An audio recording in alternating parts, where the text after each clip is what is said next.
Olá pessoal, sejam bem-vindos a mais uma aula do Instituto Fabiano Pires. Nós estamos aqui no programa Meu Casamento é um Presente? É uma pergunta. Nós já estamos aqui na quarta aula e já deu para você perceber que nós temos muito a pensar sobre casamento. É claro que nós estamos aqui praticamente no Mobral do casamento, mas essas informações são muito pertinentes, tanto para aqueles que vão se casar quanto para aqueles que já estão casados. Na verdade, há muita gente casada que está perdida, não é? Tem muita gente casada que não sabe literalmente o que está acontecendo.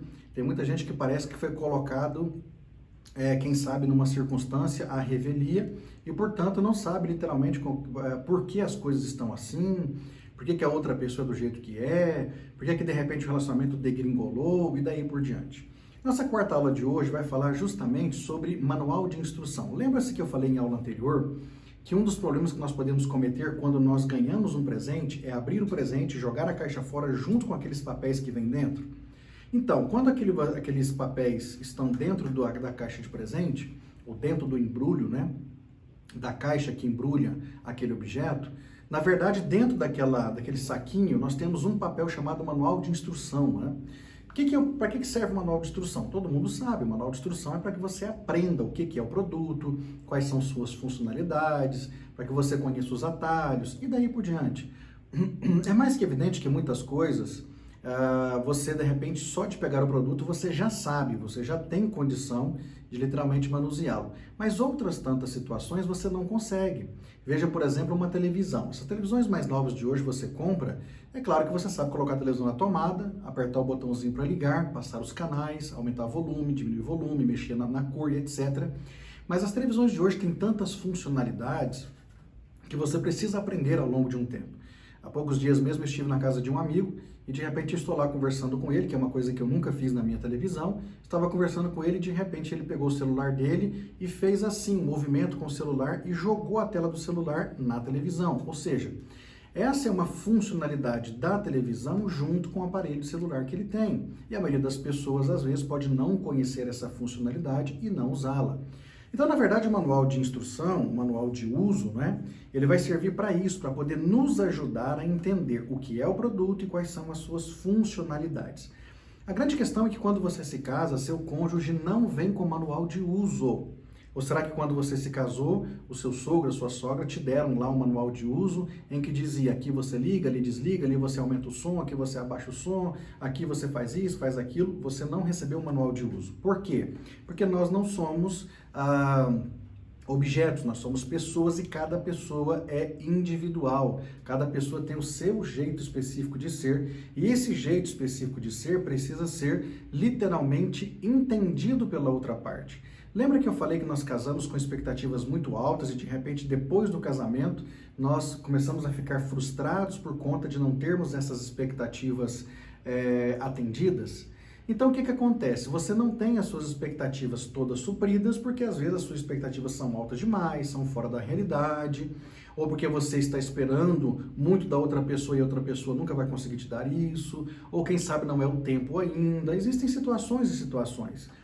Mas essa questão da frustração vem muito também para as pessoas que são imaturas.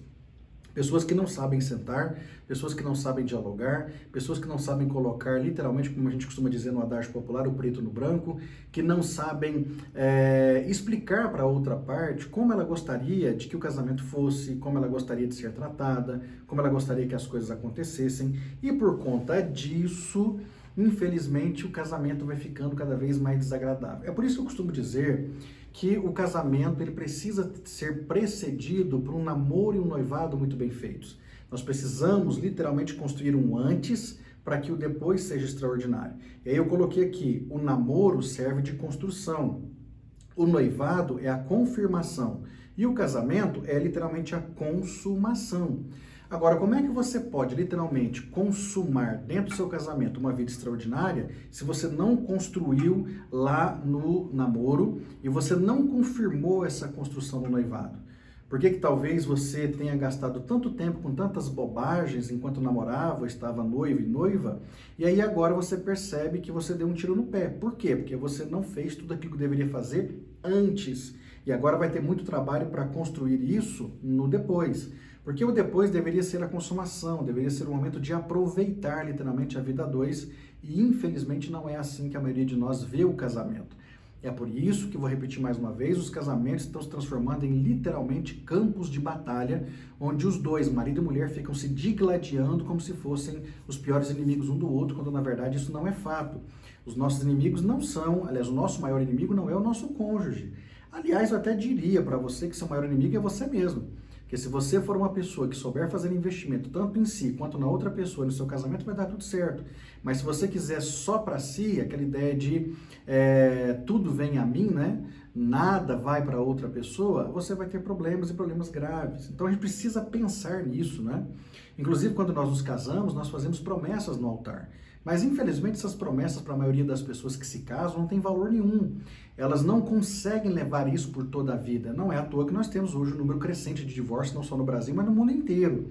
Principalmente agora, depois de quase 2 anos de pandemia, nós temos aí um número de divórcios aumentado substancialmente por conta dessa crise de relacionamentos, por conta dessa crise entre marido e mulher, por conta dessa crise em que as pessoas começaram a entender que não conseguem conviver tanto com o outro, com a outra, como achava que conseguiria. Mas por que não consegue? Falta literalmente maturidade, falta renúncia, falta investimento. Então, nós precisamos parar para pensar justamente aquilo que eu também disse anteriormente. Vocês se lembram que eu citei lá o texto bíblico e ele diz que Deus fez o homem e para o homem fez a mulher, não é? E aí deu a mulher para o homem como presente. Disse, agora vocês vão habitar, não é? Habitar com, por isso que ele falou, vocês vão coabitar. Coabitar não significa apenas ter relacionamento sexual para gerar descendentes. Coabitar significa habitar com alguém que é diferente de você. Como é que você vai literalmente ter um casamento duradouro de 15, 20, 30, 40, 50, 60 por toda a sua vida se você não tem maturidade para habitar com?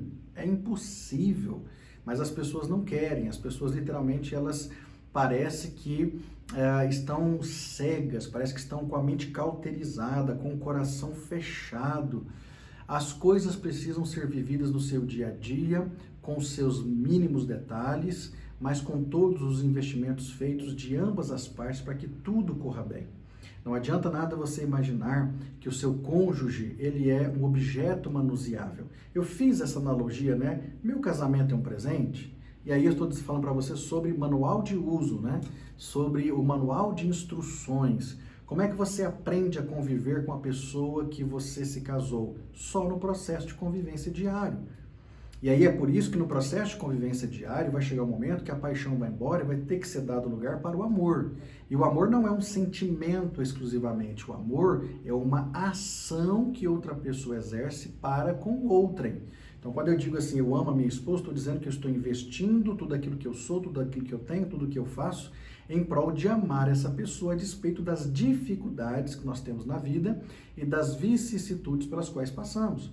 Não importa, é mais que evidente, que nós venhamos a encontrar percalços, porque isso é normal, isso vai acontecer, mas com maturidade, com os devidos investimentos, nós vamos chegar juntos lá e as coisas vão acontecer bem. Então, quer saber de uma coisa? Seu cônjuge não tem manual de instruções, mas se você souber lidar direitinho, fazendo tudo aquilo que é necessário, tanto ele, né, a outra parte, vai conhecer como você é e você também vai conhecer como a outra parte é e os dois vão conseguir lidar todos os dias com as suas questões de modo muito tranquilo, tá bom? Fica aí, até a próxima aula.